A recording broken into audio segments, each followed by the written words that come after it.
بسم اللہ الرحمن الرحیم۔ السلام علیکم ناظرین۔ ایک خاتون ایک مولوی صاحب کے پاس گئی۔ مولوی صاحب، کوئی ایسا تعویذ لکھ کے دیں کہ میرے بچے رات کو بھوک سے نہ رویا کریں۔ مولوی صاحب نے تعویذ لکھ دیا۔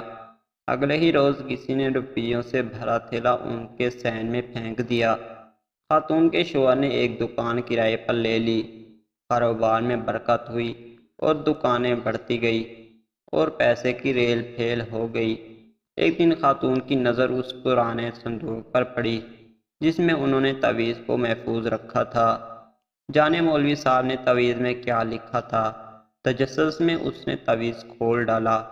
لکھا تھا، جب پیسے کی ریل پھیل ہو جائے تو سارا پیسہ تجوری میں چھپانے کی بجائے کچھ ایسے گھروں میں ڈال دینا جہاں رات کو بچوں کے رونے کی آوازیں آتی ہوں۔